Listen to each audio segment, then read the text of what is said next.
नमस्कार, स्वागत आहे तुमचे माझ्या नवीन रेसिपीमध्ये. उद्यापासून नवरात्रींना सुरुवात होणार आहे आणि प्रत्येकाचाच उपवास असतो आणि तेच साबुदाण्याची खिचडी खाऊन कंटाळा येतो. शिवाय साबुदाण्याने ॲसिडिटीसुद्धा होते. मग अशा वेळेला आपण काय बनवू शकतो वेगळं, ज्याने पोटसुद्धा भरेल आणि मस्त चमचमीत असं बनेल. त्यासाठी आपण बनवत आहोत वरईच्या तांदळाचे घावणे. तर डोसे तर आपण नेहमीच बनवतो, पण हे घावणे अगदी वेगळ्या पद्धतीने आहे. आता इथे मी 1 कप वरईचा तांदूळ एक अर्धा तासापूर्वी भिजत घातलेला आणि चटणीसाठी आपण इथे साहित्य घेतलेलं आहे. तर आपण इथे खोबरं शेंगदाण्याची चटणी बनवत आहोत उपवासाची. त्यासाठी मी इथे 7-8 हिरव्या मिरच्या घेतलेल्या आहे. नंतर 1 वाटी खोबरं आणि आपण पाव वाटी शेंगदाणे घेतलेत. त्यामध्ये अर्धा चमचा जिरं घातलेलं आहे, अर्धा चमचा मीठ आणि अर्धा चमचा साखर घातली आहे आणि पाणी घालून आपण मस्त ही चटणी बनवून घेऊया. जर तुम्हाला इथे फोडणी द्यायची असेल तर तुम्ही थोडंसं तेलामध्ये जिरं घालून त्याची फोडणी देऊ शकता. आता आपली चटणी तयार झाली. आपण आता घावणे बनवायला घेऊया. तर आपण जो वरईचा तांदूळ जो आहे तो भिजत घातलेला, त्यातलं पाणी पूर्ण निथळवून आपल्याला ही जी वरई आहे ही मिक्सरमधनं चांगली बारीक करून घ्यायची आहे. आता आपण मिक्सरच्या भांड्यामध्ये पूर्ण पाणी निथळवून घ्यायचं आहे आणि ही वरई चांगली बारीक वाटून घ्यायची आहे.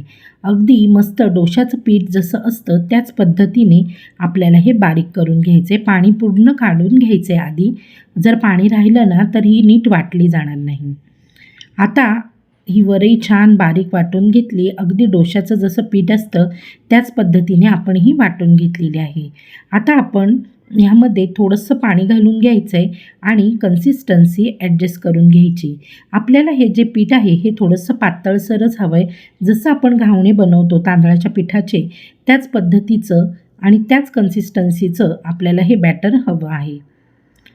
तर आता आपण ह्यामध्ये थोडंसं पाणी वाढवून घेऊ आणि कन्सिस्टन्सी आपली ॲडजस्ट करून घेऊया. तर इथे मी जवळजवळ 1 वाटी पाणी घातलेलं आहे आणि हे बघा अगदीच पातळ असं हे पीठ आपल्याला बनवून घ्यायचं आहे. आता आपण ह्यामध्ये चवीपुरतं मीठ घालून घेऊया आणि मीठ ढवळून घेऊ छान. आपण हे पिठामध्ये व्यवस्थित असं विरघळलं गेलं पाहिजे इतकं छान आपल्याला हे मिक्स करून घ्यायचं आहे. बाजूला मी तवा तापतच ठेवलेला आहे जेणेकरून तवा छान तापला जाईल. मीठ छान मिक्स झालेलं आहे आणि पीठसुद्धा व्यवस्थित असं आपलं पीठ जे आहे हे कन्सिस्टन्सी अगदी व्यवस्थित आहे. आता तवा छान तापवून घेतला आहे.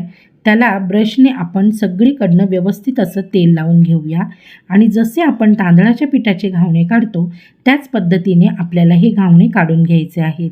तेल लावताना छान सगळीकडनं व्यवस्थित असं तेल लावून घ्यायचं आहे आणि बाहेरच्या बाजूने आतमध्ये अशा पद्धतीने आपल्याला हे बॅटर सोडून घ्यायचं आहे. हे बघा जसे आपण घावणे घालून घेतो त्याच पद्धतीने हे घावणे बनवून घ्यायचे आहेत. रोज ती साबुदाण्याची खिचडी किंवा वरईचा भात खाऊन कंटाळा येतो त्यावेळेला हे जे आहेत उपवासाचे घावणे हे अतिशय छान आणि मस्त असे ऑप्शन आहे आपल्याला खाण्यासाठी आणि बनवायलासुद्धा अगदीच सोपं आहे. खूप जास्त झंझट नाही, काही नाही आणि फक्त वरईच्या तांदळापासून आपण हे घावणे बनवलेले आहेत. अगदी छान आणि मस्त जाळीदार असे हे घावणे तयार झालेले आहेत. कोणाला समजणारसुद्धा नाही का हे घावणे तांदळाच्या पिठाचे आहेत की वरईच्या तांदळाचे. अगदी सुंदर आणि मस्त असे हे जाळीदार आणि मऊ असे हे घावणे तयार होतात. साईड जसे घावणे झालं का त्यावर आपल्याला झाकण ठेवायचं आहे. घावणं काढून झाल्यावर आणि 1-2 मिनटं आपल्याला हा घावणं चांगलं शिजवून घ्यायचं आहे. साईड सोडायला सुरुवात झाली का मग आपण हे अशा पद्धतीने लगेचच काढून घ्यायचे आहे. आपल्याला दुसऱ्या बाजूने हे घावणे अजिबात भाजायचे नाही आहेत, तर एका बाजूनेच भाजून घ्यायचे आहेत. तर आपले हे वरईच्या तांदळाचे घावणे आणि मस्त शेंगदाणे खोबऱ्याची झणझणीत अशी ही चटणी ह्याची रेसिपी तुम्हाला नक्कीच आवडली असेल आणि आवडली असेल तर माझ्या चॅनलला लाईक शेअर सबस्क्राईब करायला विसरू नका. बेल आयकॉन पण दाबा म्हणजे मी अपलोड केलेल्या रेसिपीचे नोटिफिकेशन तुम्हाला सर्वात आधी मिळेल. आणि अशाच आपण नवनवीन नवरात्रीच्या उपवासाच्या रेसिपी बघणारच आहोत. चला तर मग पुन्हा भेटू आपल्या पुढच्या व्हिडिओमध्ये.